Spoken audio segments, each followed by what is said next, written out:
Good evening. Gosh, this is a little audience tonight. Not used to, usually we do have a full house. Hi, you're back. But lovely to have you here because I know that everyone is highly committed to this event tonight and to this conversation, so lovely to have you here. My name is Jacinta Thompson. I'm the Executive Director and Events and Exhibitions Producer for the Bob Hawke Prime Ministerial Centre. It is my pleasure to welcome you here to the Hawke Centre and the University of South Australia. In doing so, I take this opportunity to acknowledge that the University of South Australia is on the traditional country of the Kaurna people of the Adelaide Plains. We recognise and respect their cultural heritage, beliefs and relationship with the land, and we acknowledge that they are of continuing importance to the Kaurna people living today. Tonight we have the great pleasure of presenting Emeritus Professor Iain McCalman as he discusses his new book on the life of John Busst, Melbourne bohemian artist, who became one of Australia's most influential conservationists. And I wish to extend a warm welcome to Professor Iain McCalman, and thank you so much for joining us this evening. It's wonderful to have you here. After Iain's presentation, he will be in conversation with UniSA's Standing Acting Vice-Chancellor, Distinguished Professor Marnie Hughes-Warrington AO. So thank you, Marnie, for your time tonight as well. Post-event, we have invited you all to join us for a soiree in our Kerry Packer Civic Gallery, which is just through where the little green people are up there. We have lovely drinks and canapes and an opportunity to chat with Iain, so I hope you can join us. Sorry to the people who are joining us live stream. It'll be a virtual glass of bubbles and a little snack. So the session tonight is being recorded and this will be available on the Hawke Centre website next week. So I encourage you to bring this to the attention of your friends and colleagues who could not be here tonight. As I mentioned, we are live streaming this presentation and I welcome our online audience. As we are filming, can I please ask that you switch your phones to silent to avoid interruptions? Thank you. Professor Iain McCalman is a highly respected and award-winning Emeritus Professor of History and the Humanities at the University of Sydney and the Australian National University. He has published numerous books, including The Reef, A Passionate History, From Captain Cook to Climate Change. He is the former founder and co-director of the Sydney Environment Institute. Please join me in welcoming Professor McCalman. Thank you.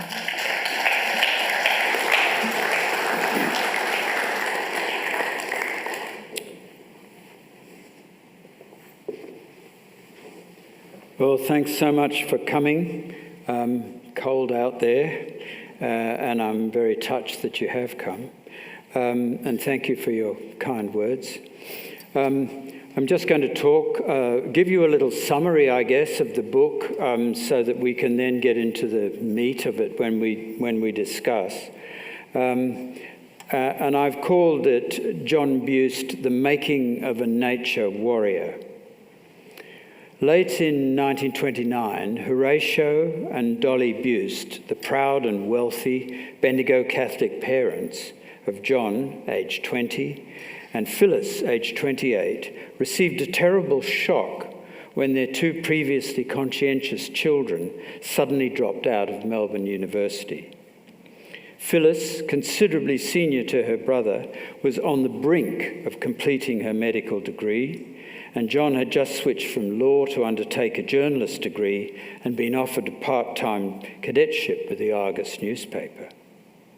Why, then, when neither had any prior skill in painting, did they suddenly ditch their degrees to join the Meldrumites, a band of notorious bohemian artists?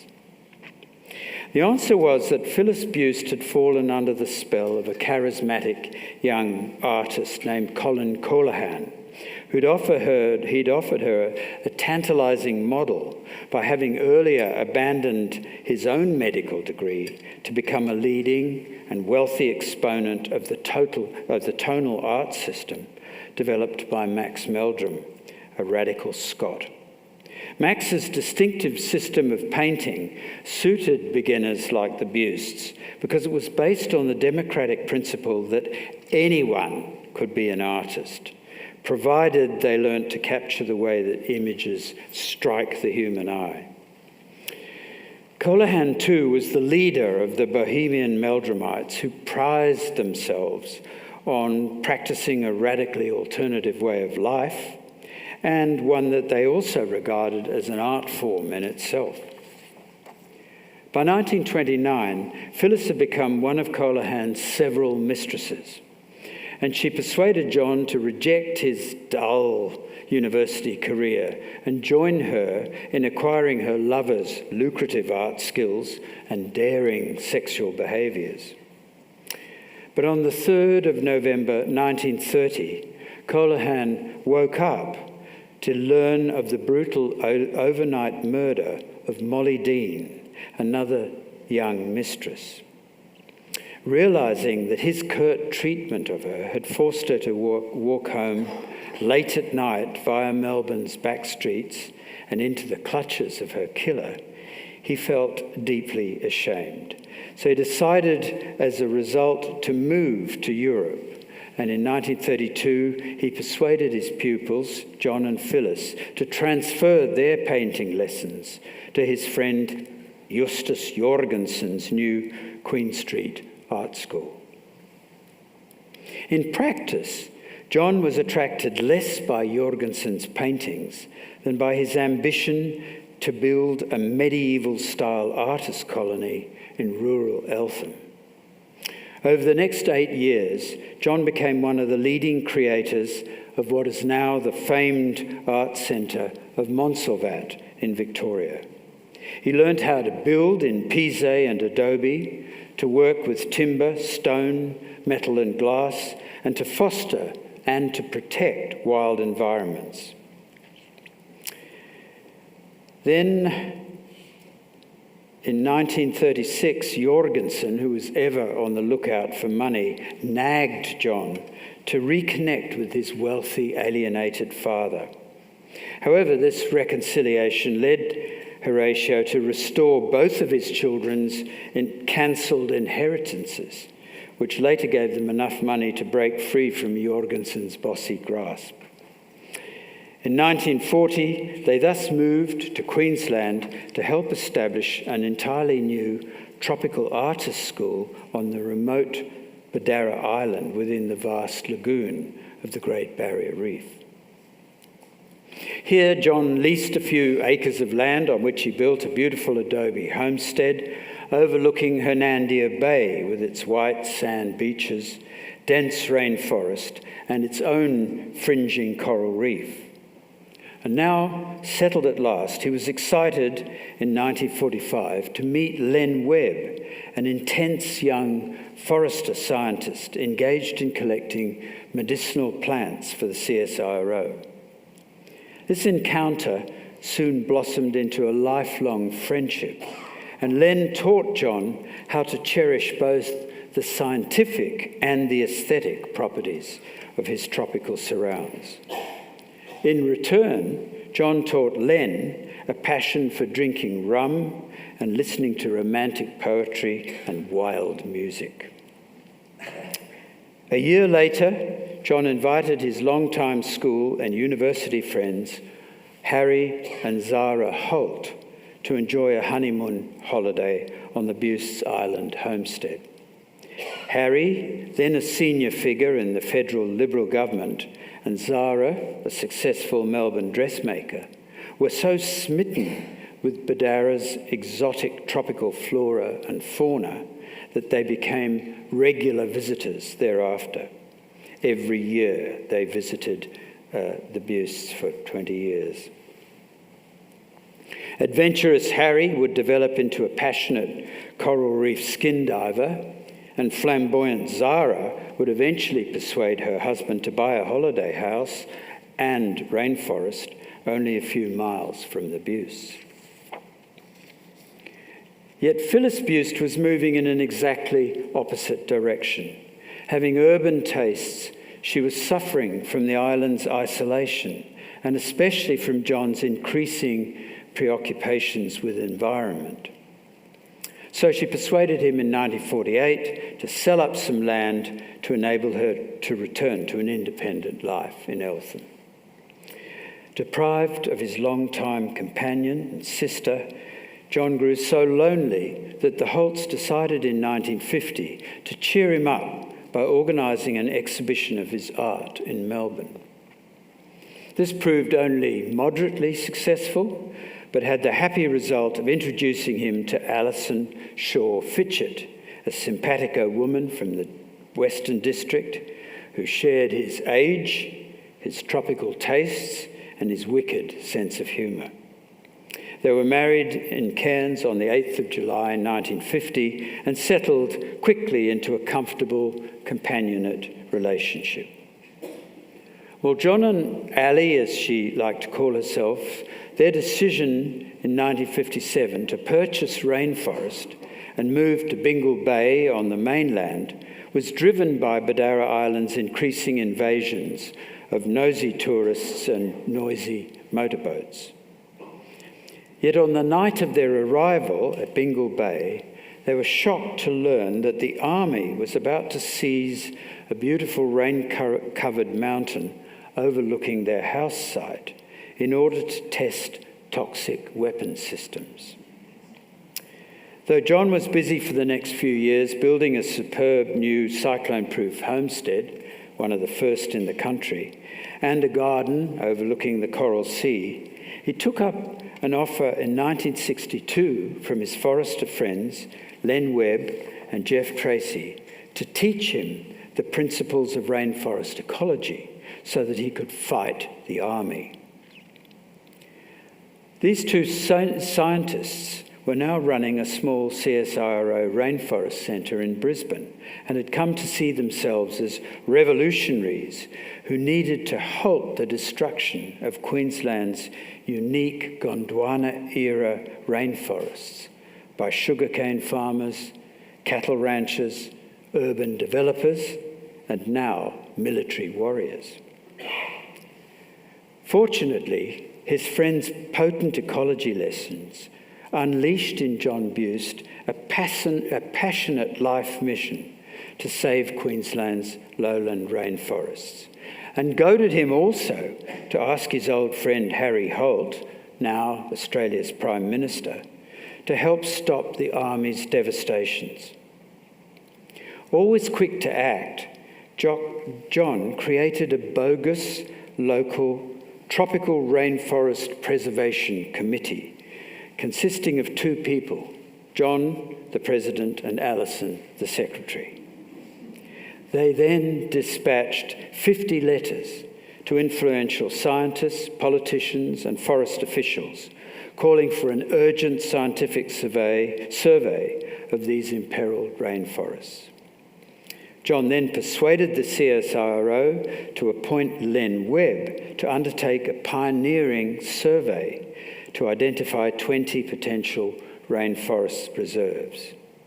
And then while Len was away overseas, John succeeded on his own in getting half of these gazetted as national parks, and the other half followed soon after.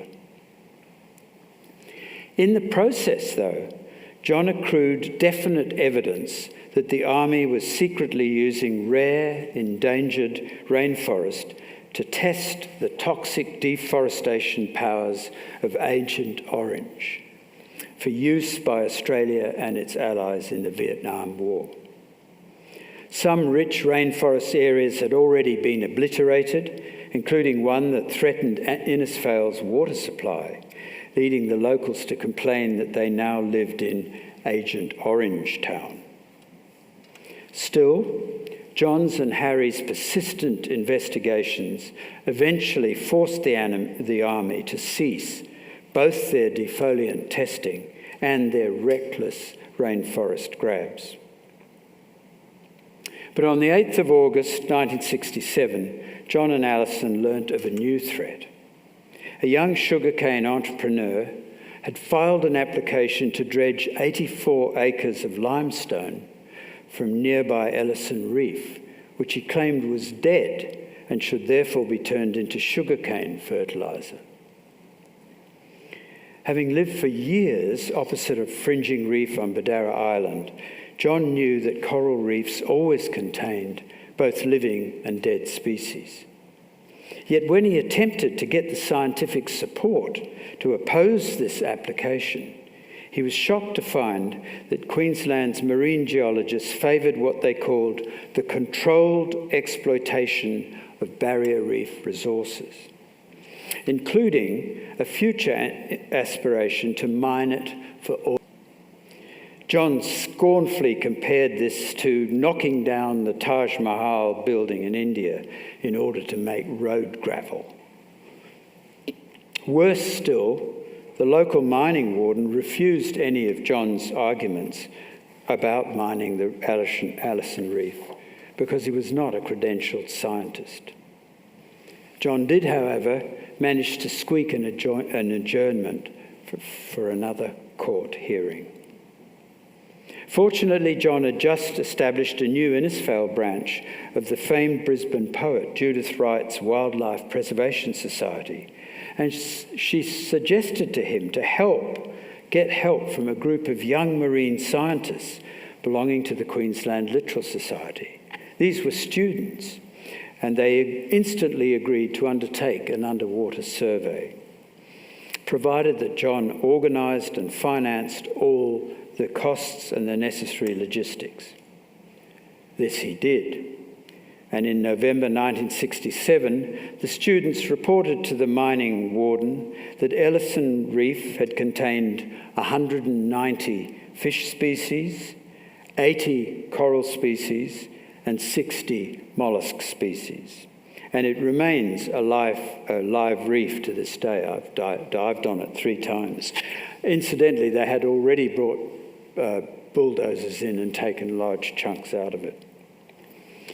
The mining warden thus had no choice, though, than to reject the application. Despite their success, the new year of 1968 brought both John Busst and Judith Wright a series of crippling setbacks. While Judith was away trying to find financial support overseas, John had to cope with the devastating shock of his friend Harry's recent drowning at Portsea, and then of the refusal of Harry's former political colleagues to take up John's idea of establishing a Great Barrier Reef National Park in honour of his late friend. Worse still, John discovered that Queensland's aggressive new Country Party Premier, Joe Bjelke-Petersen, had secretly leased 80% of Australia's Italy-sized Great Barrier Reef to a batch of international oil companies and had then invested heavily and personally in the proposed outcome. Bjelke-Petersen had cunningly also negated all attempts by Australian scientists to have the Great Barrier Reef properly surveyed for the first time. Instead, he selected an American marine geologist called Dr. Alan Ladd to do the job. Ladd had abundant experience working for oil companies and oil drillers, but knew next to nothing about corals. He conducted his survey in less than 4 weeks, in which he flew with Bjelke-Petersen's officials over 2,300 kilometres of the Great Barrier Reef. And then he, of course, recommended that it should be used for mining, oil, gas, fertiliser and cement. Well, despite these pressures, John fought back, delightedly adopting the nickname of the Bingil Bay Bastard, coined by his army enemies. He also decided to replicate the kind of political support that Harry Holt had given him. So he collared 2 powerful federal government figures, Prime Minister John Gorton and opposition leader Gough Whitlam, while both of them were on their Barrier Reef holidays, poor folk. He got hold of Whitlam and talked to or at him for 4.5 hours. The Australian newspaper would later marvel at John's uncanny ability for influencing people in high places. But it was really the quality and originality of his research and knowledge that impressed these hard-nosed politicians. In particular, they valued John's exhaustive investigations to prove that it was the Commonwealth government, rather than Queensland, that possessed legal sovereignty of the offshore resources of the continental shelf, and therefore of the Great Barrier Reef. In early October 1969, John's tireless drive led a young member of his branch, who was also a trade unionist, to ask him for some conservationist material to take to the forthcoming Congress of the Australian Council of Trade Unions. So John sat down and hand-wrote a 12-page submission. He argued that it was imperative to stop the Ampol JPEX oil companies, which had been invited by Joe Bjelke-Petersen to conduct offshore drilling tests at Repulse Bay near Mackay. It was also intended to trigger the full-scale oil mining of the reef. John's searing submission explained that oil and gas mining generated inevitably spills as a consequence of natural geological faults or mechanical errors or sheer human greed. And he pointed to the dramatic example of the explosion of oil leaks in California's Santa Barbara Channel, which were still gushing after 12 months of attempts to stop them. He therefore asked the unions to pass a series of resolutions. This included a request that they issue a writ to stop the Ampol JPEX oil companies from undertaking their drilling tests. At the same time, he learned that a young and brilliant young man in the trade union business was just going to be awarded to be secretary of the same organisation, and he was called Bob Hawke. So John contacted Judith Wright and asked her to write to Bob Hawke, and she wrote a 2.5-page letter to him and begged him to please read the documents that John Busst had given her, and please then take his documents and spread them through the different organisations of trade unions. He did so. And on the 6th of January, after it had passed, the John Bust's material had passed through a variety of Australian trades, he eventually came to the Australian Trades and Labour Council, who agreed in principle to what John had suggested, which was a black ban. And they ratified it 2 days later. John told Judith ecstatically, "It has taken 2.5 years to find the weapon. This is it. We will win." And so it proved. After consulting with the relevant union secretaries, the Senator George Georges formally instigated a total black ban on the Ampol JPEX oil drilling ship, the Navigator, which was still sailing in from Texas. This ban ultimately forced furious Joe Bjelke-Petersen into having to join a royal commission on the future of the Great Barrier Reef. And that Royal Commission, in turn, is what leading to the Barrier Reef Marine Park. Sadly, by early 1971, the incurable throat cancer that John Busst had been battling for 3 years prevented him from submitting his completed case material to the Royal Commission in person. Nevertheless, Judith Wright ensured that its content was heard. On the 5th of March 1971, John managed to croak a last speech to his local supporters, in which he explained new scientific information for how corals were generated, and we might talk about that later. And also, he predicted that the Great Barrier Reef was now certain to be saved. Exactly 1 month later, he died, aged 72, in the local Tully Hospital. Judith Wright would produce 2 selfless memorials of John's achievements, one in her classic book, The Coral Battleground, written in his honour, and one in her moving words that she provided for John's commemorative plaque overlooking Bingil Bay. It described John Busst perfectly as an artist and lover of beauty who fought that man and nature might survive. Well, confronted as we now are by the massive planetary threats of climate change, I believe that we desperately need to find a new swag of Bingil Bay Bastards to ensure that humans and nature do indeed survive. Thank you very much.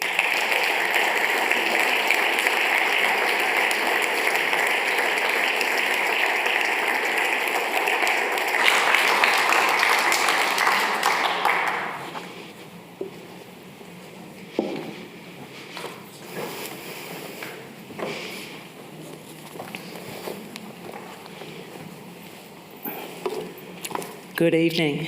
It's just so lovely to see you all here, and I can see that you've been absolutely captivated, and not surprising. And those of you join us by streaming, I hope you're enjoying this special occasion as well. Great historians paint in light and shade. They trace through the archives and they lay down layers of evidence, building up a picture here and there, finding the angle to pull you in on an incredible story. 2003, a book drops about a shady character, a quack, a charlatan, a friend of Casanova. A distinguished historian in his own right steps into the world of trade and becomes a master painter and storyteller, built upon already an extensive and acclaimed career. Iain McCalman set the direction for writing history in Australia from that moment. The first, he thought, a less than courageous move. It struck this young historian as an incredibly courageous move. Read every chapter, couldn't put it down. An incredible story, an eye for angle, a shady character, sometimes in light and sometimes there, sometimes not. Was he good? Was he not? Was he terrible? Was he great? The eye for the story. And so it was set that Iain McCalman, great historian, became the master painter of the profession.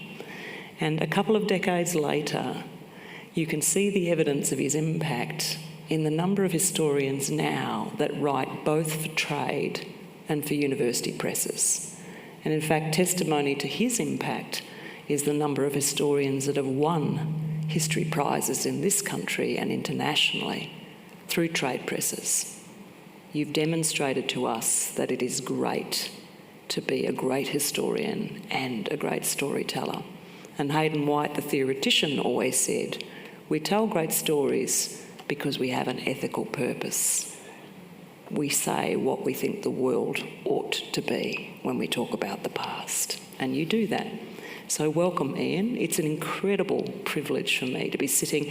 And in fact, I coordinated my outfit with yours tonight.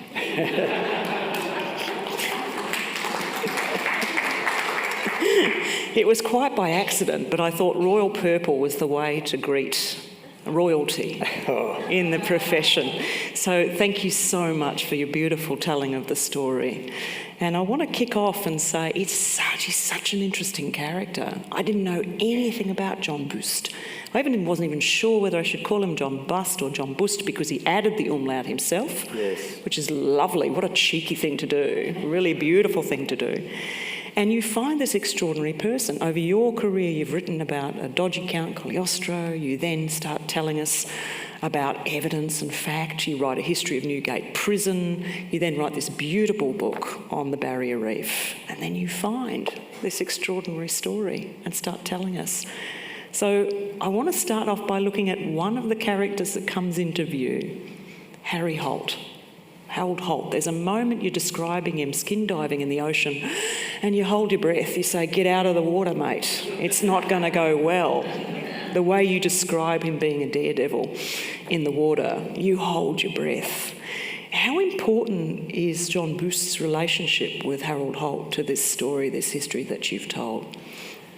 Well, it's incredibly important. They went to the same school, Wesley College, and they went to the same school at the same time.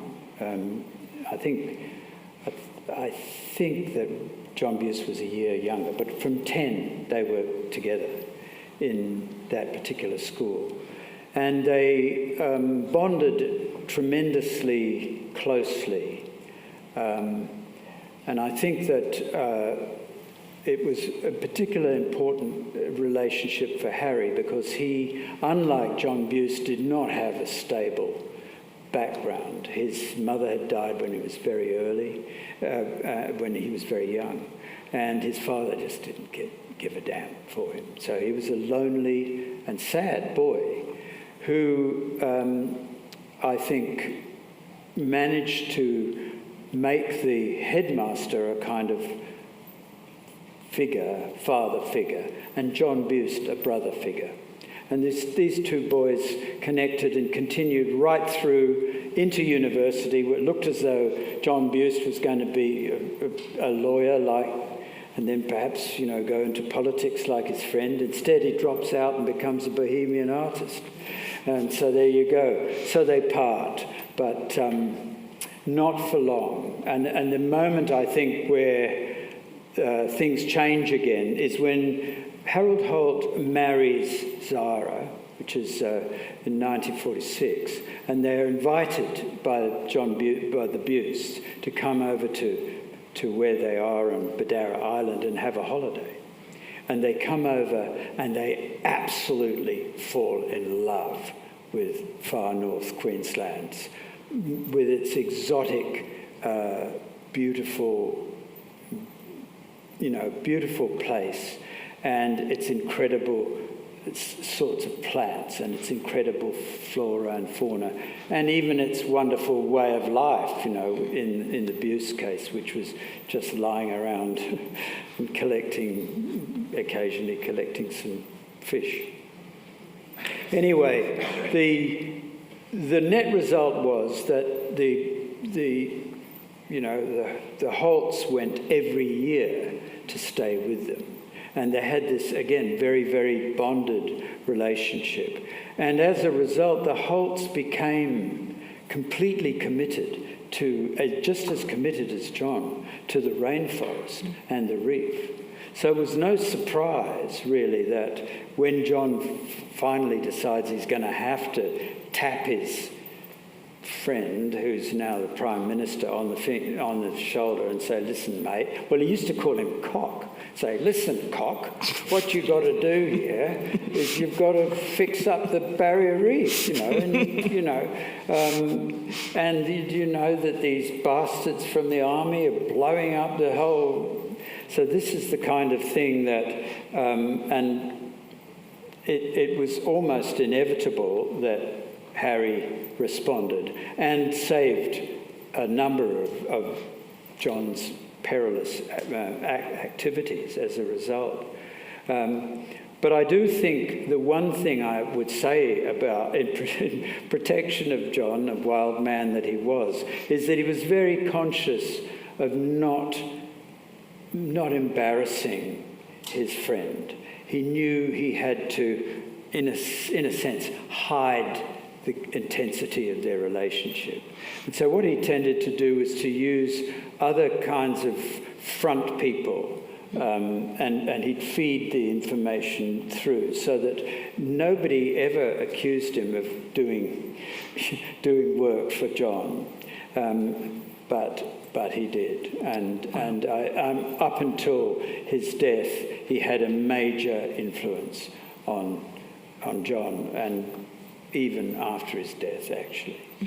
It's quite extraordinary, and you do wonder from that really lifelong relationship. His ability, though, to connect with other politicians is really extraordinary. So not just Harry, but John Gorton and Gough Whitlam, two very different characters. How does somebody go from having a lifelong friendship with Harry Holt to actually managing to get the attention, apart from 4.5 hours of talking with Gough Whitlam, how does he get their attention, given that they were really very different characters? They were, and you've got to remember that John Busst has no qualifications whatsoever, apart from his painting. So what he does, one of the things he did discover when he was sort of starting his, talks to Harry, is that you don't just go to people like that and ask them to do something for you. On the other, what you do is you go and give them something that's interesting, something that interests them, and then you start the conversation. And so what he did with both those two incredibly powerful figures is he caught them each of them while they were holidaying on the Barrier Reef, and they couldn't get away from him. And he then offered them some information that they did not know, that even their officials who were supposed to be looking at everything did not know.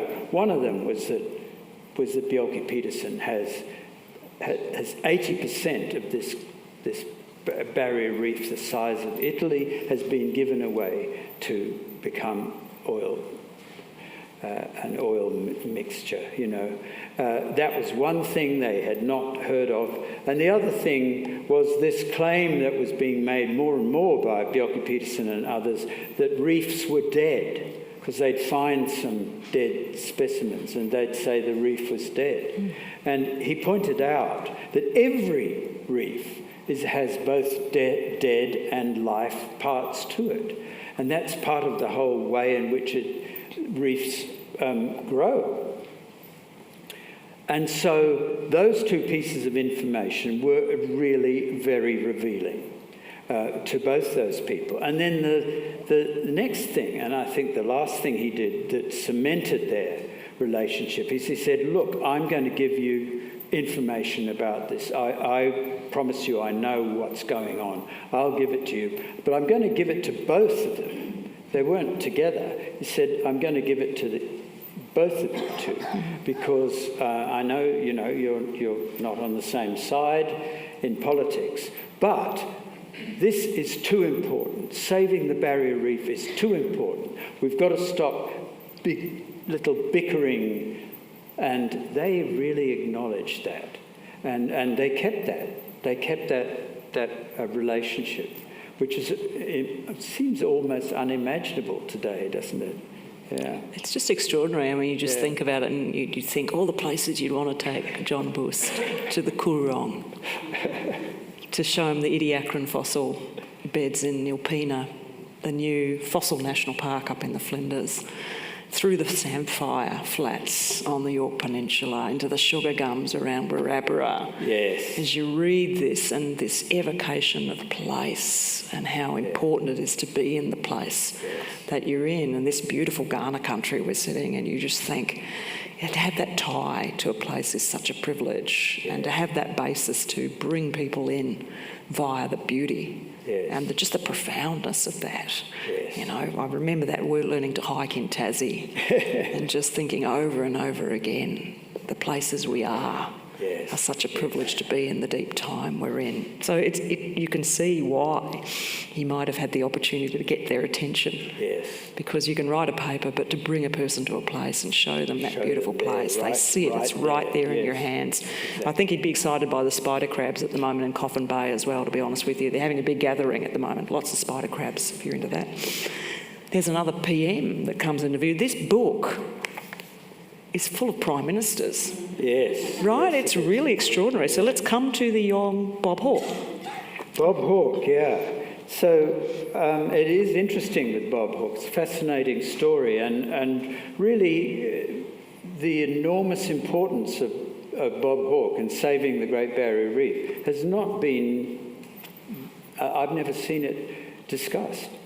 But in effect, you know, what I sort of touched on there was that John Busst had seen that this young bloke, Bob Hawke, is being made secretary of this important union, and this is an opportunity because this Bob Hawke is something special, and so he sits down and writes a 12-page piece, a description of what he wants to do and what he wants Bob Hawke to do, and he then sends it off with Judith Wright doing a little, tickling of Bob Hawke on the way.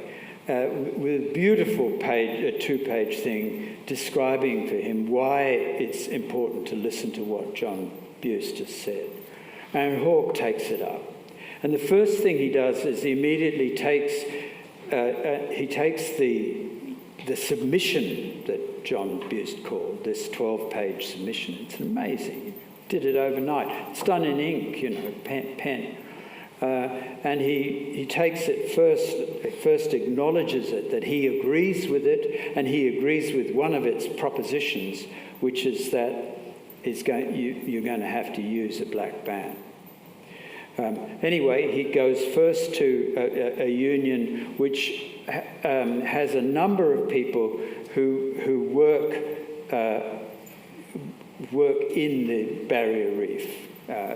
And who felt that their work was going to be completely obliterated once this area became oil and gas and oil, drilling and then spilling. And they were very nervous and anxious about it. And as a result of this, they decide that this particular union will back the idea of a black band. But then, again, the second thing that Bob Hawke does is that he knows you've got to go to the higher part of the union. This little other union is not going to catch the thing. So he actually goes to the union, which is called,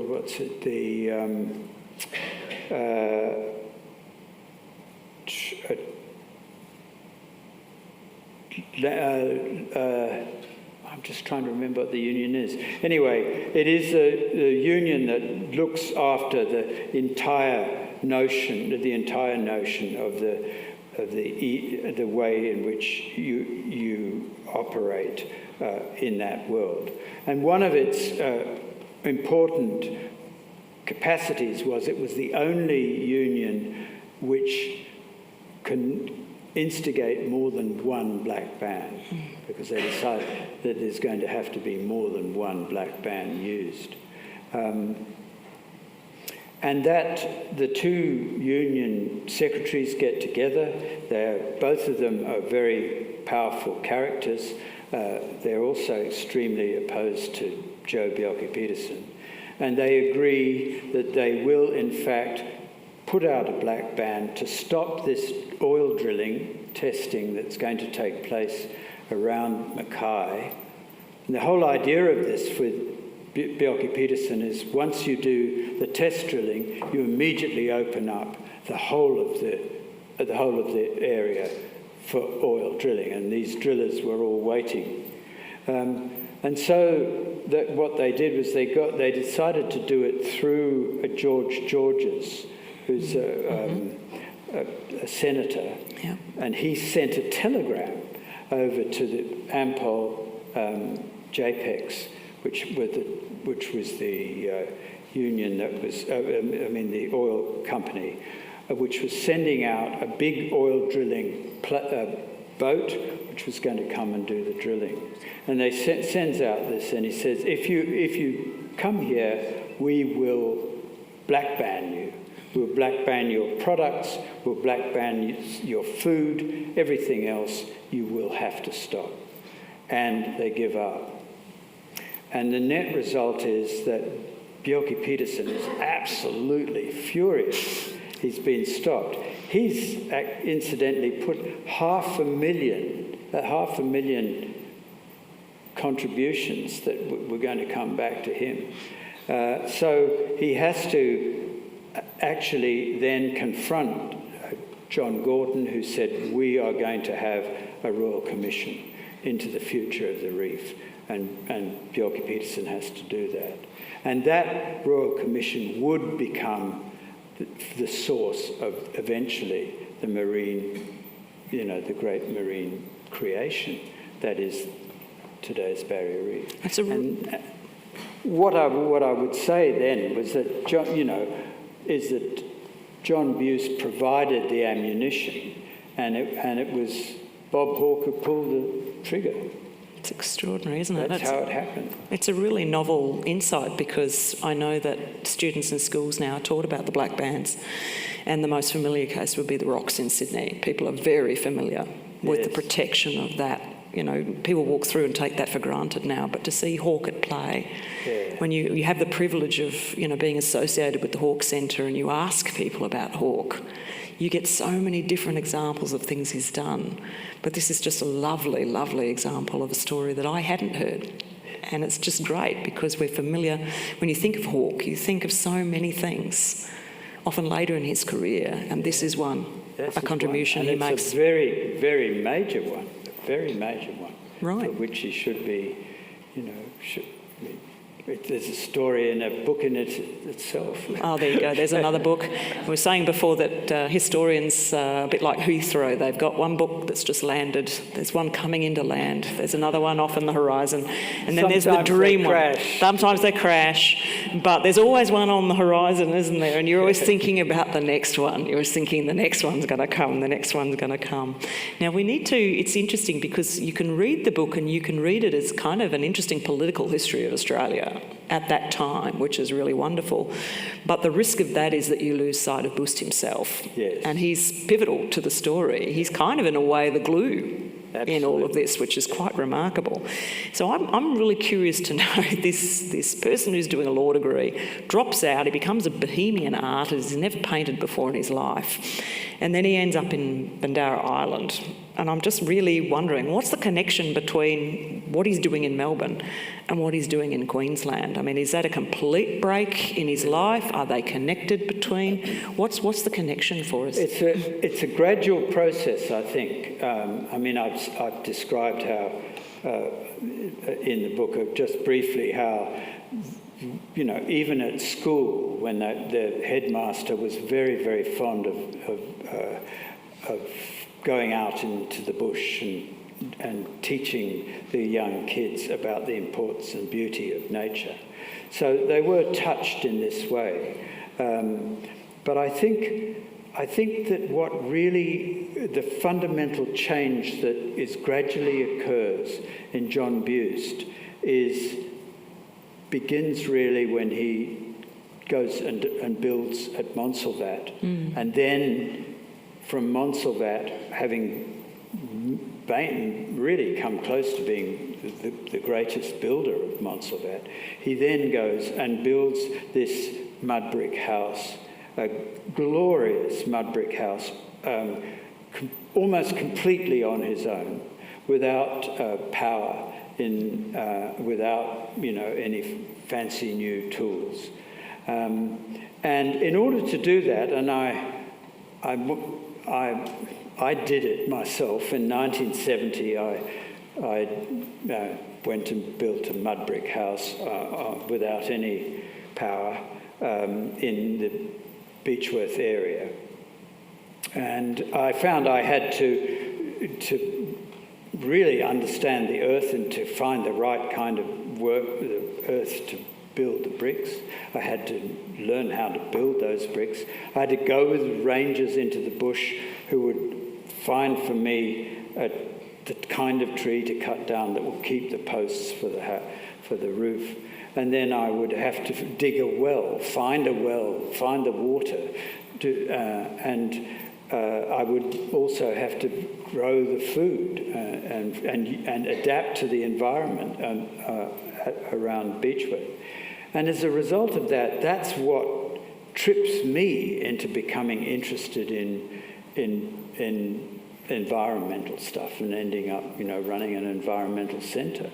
It was that process, and it was that process in John Busst that begins him. He's already becoming somebody completely obsessed with the environment and how to use it and how to make sure it's not abused.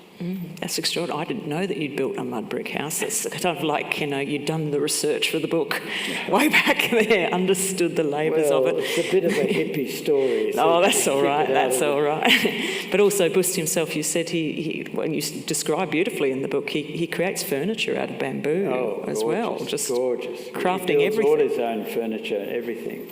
Even his paintings, all the paintings have used bamboo around the edges for the paintings. It's amazing, yeah. That's an extraordinary thing, isn't it? I think of all those young people watching YouTube videos on how to build things now, and I say, okay, that's great. It can go in a good direction.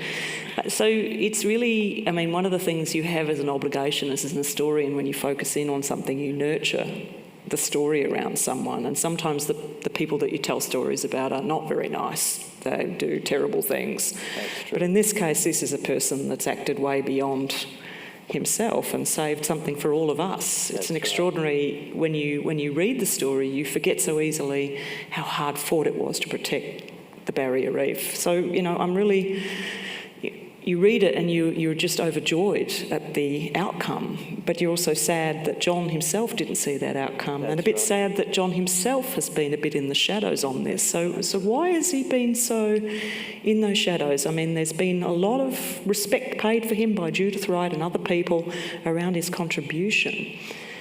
Yes, that's a very good question, actually. And it seemed a bit mysterious to me at first.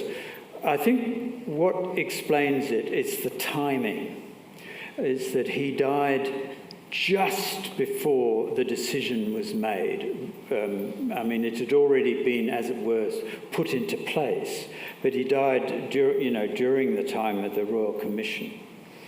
And the reef was technically saved quite close to when he died. When he died, he did get a large number of people, like Judith Wright, write the book about him. There are people who wrote, journalists who wrote about him a lot. He did get recognition, but then he's dead. And for the next 4 years, they bicker. The politicians bicker about how they're actually going to set up the marine the marine story that they're going to do. How is it going to work? How is it going to be managed? And they fight and bicker about it. And Judith Wright notes at that time that the politicians lost all interest in the people who'd won the reef. From that, they're gone. We've got the reef now. It's our job. One of those politicians was another prime minister that John had a little contest with. That was Malcolm Fraser. Right. And Malcolm Fraser was the minister. He was the minister for the army at the time when John was exposing the Agent Orange thing, and they went at hammer and tongs, and of course John won, and Malcolm Fraser was not impressed, and I think he had a very great deal to do with those 4 years of how the reef was set up, and I think he's very happy for the bastard of Bingil Bay to be forgotten. So we're going to go to John the artist, which is a really interesting side of the story. There's a lovely moment in the book where you talk about the colours that he uses. And you don't realise until you're reading that what a broad colour palette Australia has. Yes, so, yes. growing up and looking at the paintings that Glover was trying to attempt to paint gum trees. You know, the first people to settle Australia, they're painting European trees with green, deep greens. Glover's discovering, you know, how sinuous gum trees are. We begin to lighten our tones of green and we wash out our green. Beautiful earth tones. And then suddenly here's this inscription, this laying down of light in very vivid colours, we're told. Yes. It's striking, really, to remember that Australia is a big place and that its colour palette is also big. Absolutely. So how does a painter in North Queensland talk to the colour palette of mainland Australia that might have gone for those earth tones? How did people respond to his painting? Well, it's very difficult to find out, actually. Tracking his paintings is difficult because he didn't publish much of his stuff. He sold it mainly to tourists, and they liked it, and then they disappeared. You know, they went away. And tracking his paintings is really hard. And he wasn't famous enough to get a large number of people assessing the work. But he did get some interesting. There were some interesting journalists talking about his extremely strong colour.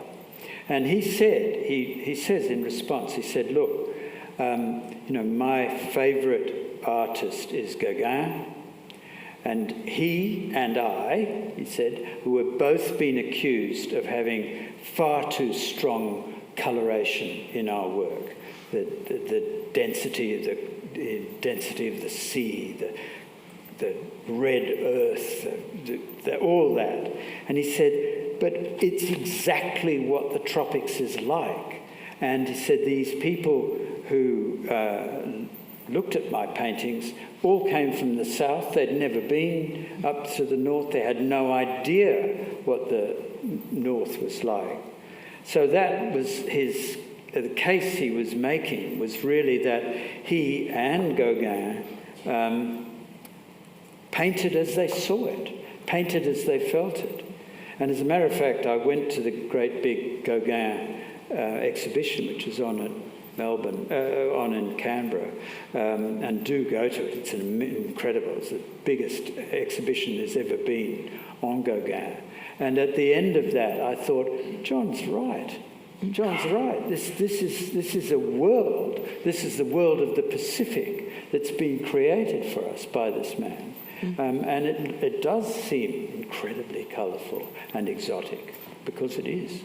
I mean, you sit in the rainforest and you see the flicker of the iridescence of a cassowary passing by, and the depth of the colour is there, and it catches you, doesn't it? Yeah, you have to remember how broad this place is. Now, we're kind of coming to the end of the conversation, but look, Sam Weinberg, the history educator, he says a great history always ends with a question mark. Right. Always. So the question mark is this: if John were around now, what would he rally for? What would his cause be now? Because in a way, the reef has been protected, but it's still very fragile. And would that be his concern now? Absolutely. I actually think it's a really good question. I think that what John would do is go straight back to the things that he did before and try and rectify them now, because they've returned. The problem has returned, but in a completely new way and a much more dangerous way. I mean, just starting with the rainforest. I mean, rainforest is still being cut down and still being chopped up and so on. But not only that, it's extended to other kinds of timber. So what we're finding is deforestation going very rapidly right through from your Tasmania, right through Queensland. All these different places are still chopping down natural timbers. And John would be furious about that, and furious also because the animals that live in them are becoming extinct. They're dying in large quantities. So that would have got him. But far worse is the problem with corals. coral reefs. I mean, it's not just getting rid of Joe Bjelke-Petersen now. What we have is all the corals of the world are under kind of a death wish, a possible death wish. And the reason for that is, you know, as we know, it's a human generated thing in the sense that, you know, using fossil fuels has created this enormous CO2 problem in the environment, and that in turn, you know, has heated the water, and you know the water is now considerably hotter than it's been in John's time. And as a result, what we're now getting is this bleaching. And bleaching is a relatively new thing. It's post-John. Had never occurred before that. We've now had 5 mass bleachings in 8 years. The worst one is probably the one that's happening now. And I don't know if you understand how or why bleaching occurs, but it's you know, when we discovered how corals are created, they're created because there's tiny little algae in the cells of the coral creature, and that tiny little algae, you know, generates energy. It generates an energy that gives the coral the power to lay down limestone against the waves and so on. It gives it a huge jolt of energy. But unfortunately, when the water gets hot, those little algae swim out. So they no longer provide that extra drive. And what happens then is the corals starve and ultimately die. They can be renewed if there are long periods of time when there isn't this overheating occurring. But at the moment, it doesn't look as though we're going to see that for a long time. So, I mean, I think what John would know if he lived now is that we have to get to zero on greenhouse gases. Yeah. And if we don't do that, and if we don't do that soon, all the reefs in the world will die. 25% of all the food stock will die. And so I do feel that John would be actually embracing the fight as he embraced the fight back then. But it's a very different fight now. It's not Joe Bjelke-Petersen you have to worry about. We have to worry about this, a planetary problem. People talk about the tragedy of the commons. The problem is so big. Yeah. Nobody knows how to solve it. And yet, it's interesting. I've met people that have created artificial reefs to protect the beautiful oysters, the native oysters in South Australian waters, the amazing marine biodiversity off Albinga, Moana. It's not that far from where we are here. And I know people that are working, individual people who've stood up against that tragedy of the commons and said, by doing this, I can do that. Yes, by writing true. this letter, I can do this. Yes. By catching the ear of a politician for 4.5 hours, I can do this. And by writing this history, I can do this. It does.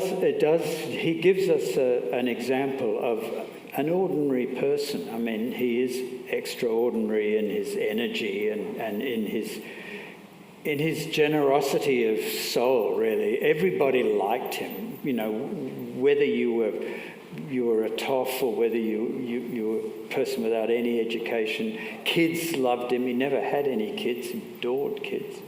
So it's partly a personality and partly just this incredible drive, this little guy with an incredible drive. And you see what he can do. And I guess I find it inspirational to read about this person because he's not fancy pants. He's not someone who's had great education or, he's just you and me and, the person around the corner. So I want you to picture this. The book drops in your hands in 2003. You've never met the person before. You read their words and you think, wow, this is lightning. Yeah. This is lightning. Ian's name is known so much overseas. Everywhere I go, people say, do you know the great Iain McCalman? Well, he's got great in front of him like a pope. The question you can be asked now is, do I know the great Iain?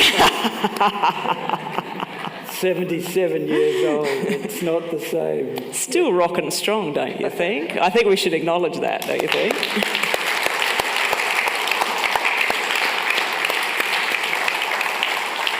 And my mum said, it's not how old you are, it's what you do that counts. It's right. What you do that counts. That it's incredible that you can talk to the planet by writing letters. You can talk to the planet by writing history books. Yeah. You can talk to the next generation about how they can create great history books. So if you look at the flourishing talent now in Australia, the regeneration of Australian history in words, Iain has played an incredible role in this. But there is somebody who's doing something incredible about history and what AI, a new problem that we face, and that's the person sitting next to me. In fact, I don't think I've ever been interviewed by someone who was both partly a Vice-Chancellor, partly a Deputy Vice-Chancellor, and also a superstar as well. I'm wearing the same colour as you tonight, mate. I'm good. I'm really good. I'm working on machine historians and how they write history versus humans.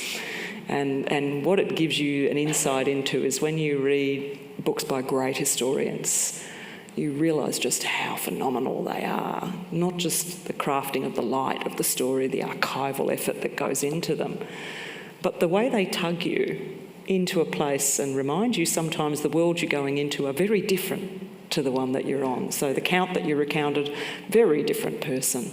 But sometimes they remind you how close things are to you, that it's within your reach to actually stand up and do something, to protect something around you that's so beautiful. So Iain, the power of the great historian is that question mark. And the question mark is not just, have I got all the evidence and might something new be discovered, like more evidence about Bust's art, could we find more evidence? But the question mark for all of us, which is when we read this and we finish this, what do we then do? What's next for us? So I want to actually thank you on behalf of the profession for putting the question mark in front of the book for all those young historians to come through, the way you've encouraged a shift towards writing history books for a much, much bigger audience and showing us that that's not incompatible with technical virtuosity. It's not an either or. It is fun, and we're going to come to that. You told me a little bit before you've got a current book on the boil that you're thinking about. Would you want to give us a sneak peek of what you're currently working on? Well, I've got two things going. I'm just doing a little memoir. Actually, I was born and brought up in Africa, in Malawi, in the bush, anyway, I loved that. I loved that place, and it was. I spoke the indigenous language and everything. Anyway, I went back to Malawi in just the year after I was writing my PhD, and I had a wonderful time at one level recapturing the world that I had been involved in. But I also nearly got murdered by a brutal person who ran that country. And so it was a very difficult story that I was trying to tell. And so I've written a little memoir about that, which is now just I've done a version of it, and now I've got to start again. But it's been wonderful because I've recovered the language. I remember the language now, which I knew when I left Africa when I was how old was I? 18. Yeah. So so it was sort of implanted there. Anyway, that's a fun thing to do. I don't know whether other people will buy it, but my kids might grudgingly read it. That's a hope. Yeah, that's a great sounding project, and there's always the next one that entices. Thank you so much for the privilege of being able to talk to you tonight. It's been just lovely to connect with you in this way and to hear. Well, thank you, and thank you for coming. It's a very, I want to thank you for that.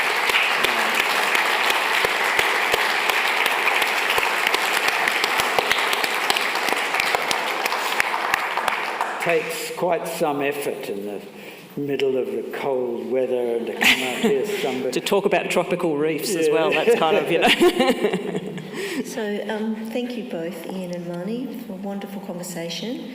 And I was just thinking, if John was still alive, we would have him here, talking at the Hawke Centre. Yeah, you would. And if Bob was still true. with us, how wonderful would that have been, to have them both on the stage together? Anyway, we can but dream. And I was just thinking we should go back into the library, Hawke Library, because we do have the ACTU papers, and there may potentially be something in there in relation to Oh, that would be John. interesting. Yeah, that would be interesting. Yeah, I think there probably would be some info in there. So anyway, we'll get the researchers onto that. Okay, so copies of Iain's book are available for purchase in the foyer, and Iain will be signing. And then after you've done that, then you can come back and have a glass of something and some lovely canapes and just relax and chat with Iain. Or you could go straight to the drink instead. Get the book, read the book. I try and ramp up some book sales. Anyway, I'll leave you to decide what you would like to do tonight. And thank you so much for joining us. And we look forward to seeing you again at a Hawke Centre event very soon. Thank you.